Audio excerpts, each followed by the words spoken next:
Miscelânea Histórica. Olá a todos e bem-vindos à Miscelânea Histórica número 75 do podcast Falando de História. Eu sou o Pablo M. Dias e comigo está, como de costume, apesar de geralmente silencioso, Roger Luís Jesus. Pronto, está bem. Eu digo olá, já estás contente? Mais um bocadinho.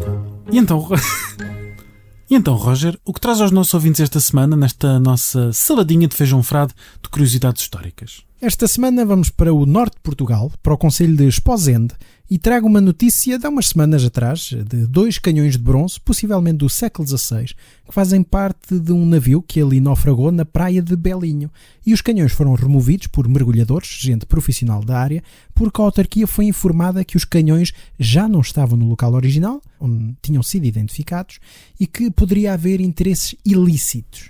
Ou seja, caçadores de tesouros. Exatamente, porque não é só uma coisa de filmes ou de livros. Os caçadores de tesouros existem e não são propriamente umas figuras heroicas, não são os bonzinhos, bem pelo contrário.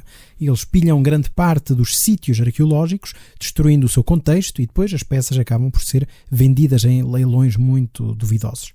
Por isso foi a forma de salvaguardar pelo menos estes 2 canhões, que estão agora em instalações do município de Esposende, em tanques construídos para o efeito, porque o processo de conservação é muito complexo e tem de ser feito de forma muito rigorosa. Disseste que são canhões do século XVI. Isso quer dizer que sabemos que naufrágio foi este? Que navio é que foi ao fundo? Quando? Infelizmente não há certezas. Foram 2 tempestades que vieram revelar este sítio arqueológico subaquático. Em 2014, a tempestade Hércules, e em 2017, a tempestade Doris. A força da natureza atirou para a praia, basicamente madeiras que faziam parte da estrutura do navio e muitos artefactos que estavam na carga da embarcação. As peças foram encontradas em primeiro lugar por Luís Miguel Calheiros e João Sá, que rapidamente reportaram o achado à Câmara Municipal de Esposende, que, por sua vez, deu conta ao Centro Nacional de Arqueologia Náutica e Subaquática, que é a entidade nacional que gera essas questões. Todas as peças foram recolhidas e ao longo dos anos houve ainda mais material a chegar à costa, mas, como eu digo, infelizmente não se consegue saber ao certo que navio é este.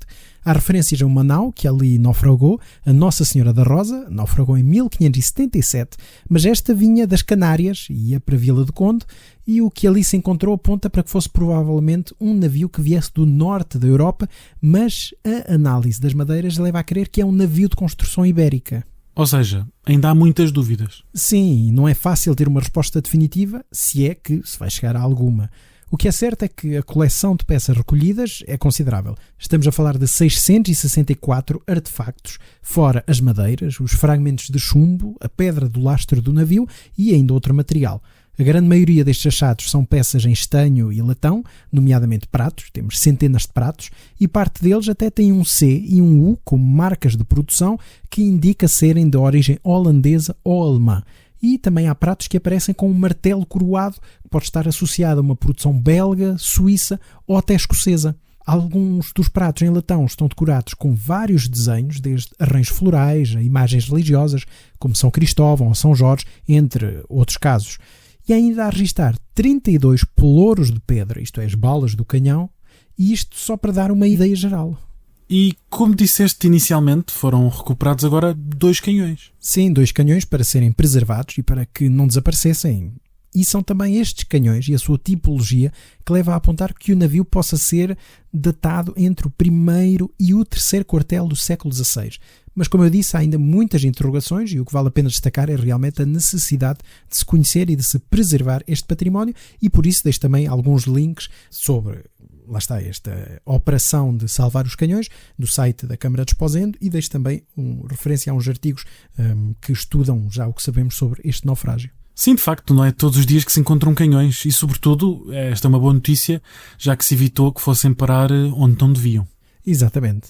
E tu, Paulo, do que vens falar esta semana aos nossos ouvintes? Há exatos 958 anos, a partir do momento em que sai esta miscelânea, claro, 14 de outubro de 2024, tinha lugar, nas imediações da vila de Hastings, no sul da Inglaterra, uma das batalhas mais decisivas da Idade Média Europeia.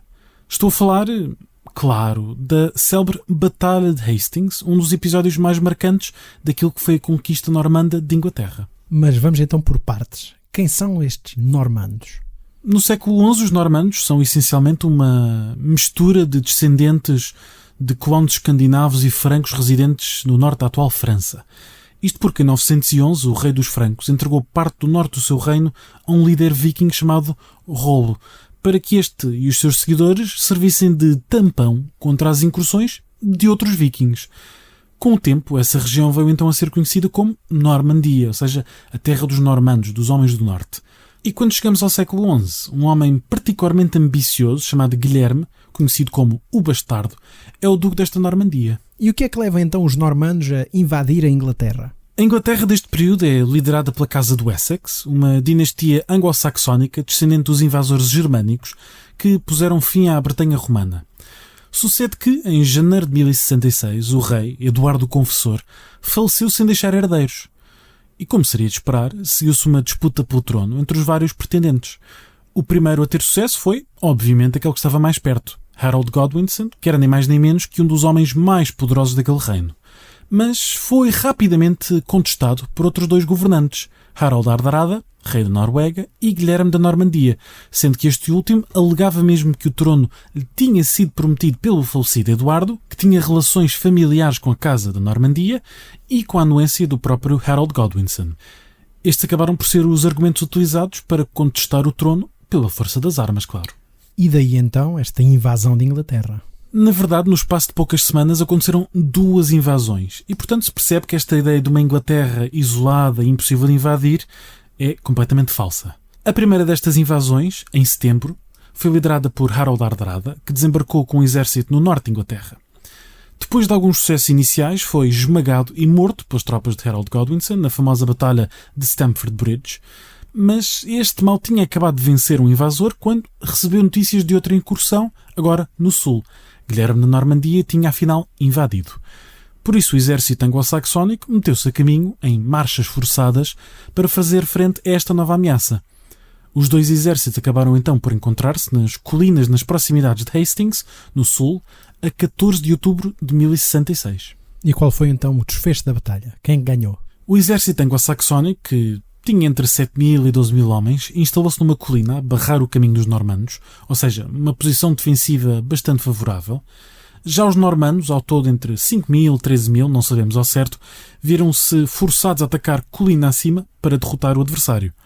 A batalha foi dura e praticamente todos os seus ataques foram repelidos. A certa altura, correu até o rumor que o duque Guilherme tinha sido morto, levando à perda de ânimo por parte dos normandos e obrigando o duque, no meio da batalha, a levantar a viseira do elmo para mostrar a todos que estava vivinho da Silva. Mas no final, e não se sabe muito bem porquê, parte do exército de Harold Godwinson deixou a sua posição no topo daquela colina, partindo em perseguição dos normandos, ora porque estes estavam a fugir, ora porque estavam a fingir que fugiam.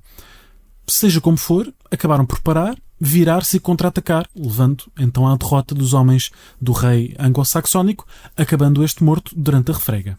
Ou seja, uma vitória total dos normandos. De momento sim, rei morto, rei posto, como se costuma dizer, mas foi necessário a Guilherme da Normandia, doravante conhecido como Guilherme o Conquistador, um cognome muito mais apelativo do que o Bastardo, continuar estas campanhas pelo controle de Inglaterra, mas esse é um assunto para outra altura. E por fim, não podia deixar de lembrar que esta batalha deu origem a 2 grandes monumentos. Em primeiro lugar, a Battle Abbey, ou Abadia da Batalha, construída nas imediações do campo de batalha de Hastings para agradecer a Deus ter dado a vitória aos normandos. Que é muito parecido com o Mosteiro da Batalha, que foi construído também para comemorar a vitória na Batalha de Aljubarrota. Sim, é uma história parecida. Mas se pensarmos, depois temos esta segunda obra, mais famosa, a Tapeçaria de Bayeux, da qual já aqui falámos na nossa missão histórica número 34, e que representa a par e passo esta crise sucessória e a Batalha de Hastings, que ocorreu a 14 de outubro de 1066, ou seja, há exatos 958 anos. Mostrando como continua a haver estes eventos, estas batalhas, que acabam por ser transformadores nestas histórias nacionais, e neste caso a Batalha de Hastings é realmente um dos grandes momentos da história da Inglaterra. Sim, é verdade. É de facto uma batalha que mudou o rumo de Inglaterra. E relativamente às sugestões da semana, o que é que trazes aos nossos ouvintes, Paulo? Esta semana vou deixar a modéstia um bocadinho de parte, porque trago aqui um livro onde ambos colaboramos. Trata-se de uma obra coordenada por Luís Costa e Sousa e Ana Paula Avelar, Representações do campo de batalha em Portugal, 1521-1621, publicado pela Colibri neste ano de 2024. O livro encontra-se online, deixamos o link na descrição, e pelo título percebe-se praticamente tudo. Guerra em Portugal, neste século XVI, início do século XVII, embora também embarque um bocadinho do século XV, é sobre isso sobretudo que eu escrevo, e que dá uma visão de conjunto por especialistas de vários assuntos sobre esta história militar portuguesa. E tu, Roger, qual é a tua sugestão da semana? A minha recomendação esta semana está ligada com aquilo que eu falei nesta miscelânea, ou seja, com aqueles canhões, com esse naufrágio que foi recentemente descoberto em Esposende, porque é precisamente o catálogo de uma exposição que lá esteve, intitulado Esposende, Patrimónios Imersos e Submersos do Local ao Global, e é um catálogo deste achado arqueológico subaquático muito completo, com estudos muito interessantes e com o levantamento de todas as peças que foram recuperadas. E por hoje é tudo nesta nossa miscelânea histórica número 75. Como de costume, agradecemos aos nossos patronos pelo apoio prestado e se quiserem juntar-se à nossa comunidade com uma pequena contribuição mensal, podem juntar-se através do link que deixamos na descrição que liga à plataforma Patreon. O nosso e-mail está sempre aberto, falandohistoriapodcast@gmail.com, e como de costume, a edição foi de Marco António. Vemo-nos para a semana. Até à próxima. Até à próxima.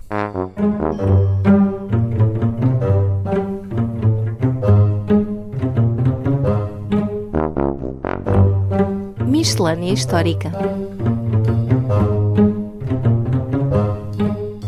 Olá a todos e bem-vindos à Miscelânea Histórica número 75 do podcast Falando História. Isso foi muito. Olá a todos. Olá a todos e bem-vindos à Miscelânea Histórica número 75 do podcast... Vá. Olá a todos e bem-vindos à Miscelânea Histórica número 75 do podcast Falando História.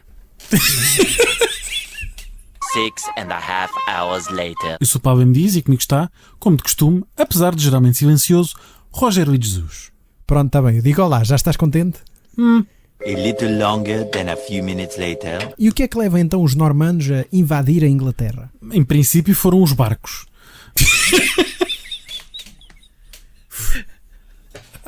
Esta é boa. Então, o que é que trouxe a senhora aqui? Esta, Foi a caminhoneta.